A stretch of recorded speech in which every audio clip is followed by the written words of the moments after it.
Hey guys, welcome back to our podcast. It's Haley, And Abby. and today we're going to be going over macroeconomics with you guys. So, there are various measurements to macroeconomics, and the description of macroeconomics is the branch of economics that deals with the structure, performance, behavior, and decision making of the whole or aggregate economy.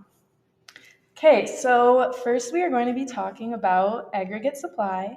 Aggregate supply is the total quantity of all goods and services produced in an economy at all possible price levels at any given time.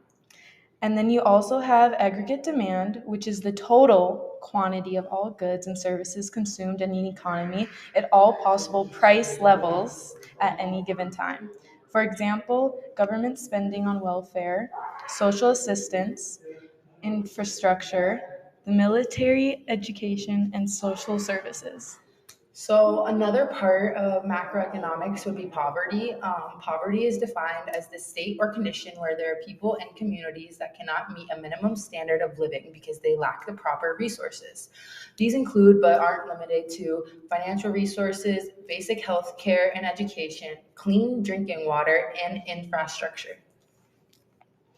Okay, so moving on. Within economics, there is labor, which I'm sure you guys know plenty about. Labor is a force of production that refers to the work people do to produce goods and services. It includes all the physical and mental efforts that go into the production of goods and services. Some examples of labor economics include market analysis and teacher salaries, the imbalance between supply and demand for IT workers, the aging population's effect on waging and the labor force, and the impact of automation on employment levels. So now, what is the unemployment rate?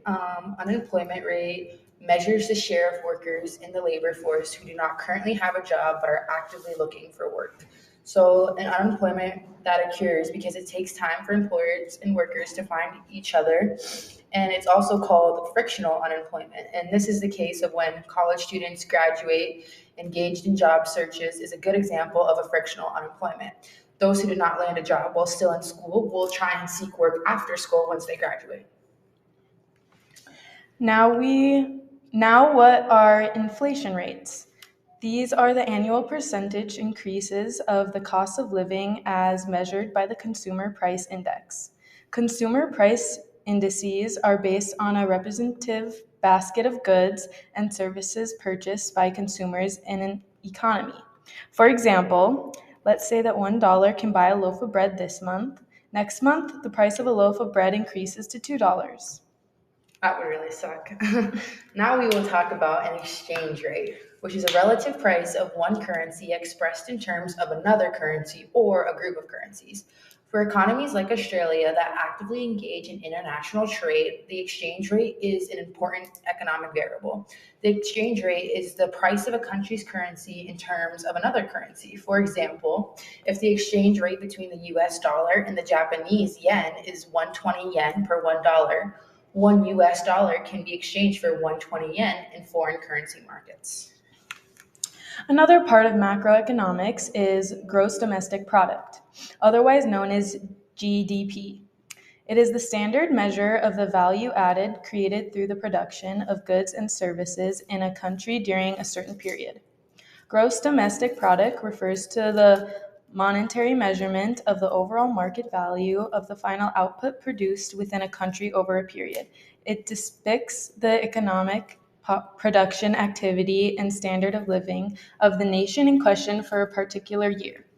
So, going off that last part on GDP, a business cycle is a cycle of fluctuations in the gross domestic product, the GDP, around its long term natural growth rate. So, it basically explains the expansion and contraction in the economic activity that an economy experiences over time. A business cycle will affect all the sectors of an economy. Macroeconomics is extremely important because it helps the government evaluate how an economy is performing and decide on actions it can take to increase or slow growth. That would be all for our podcast today. I hope you all enjoyed and learned something new about macroeconomics and tune into next week. Thank you. Bye.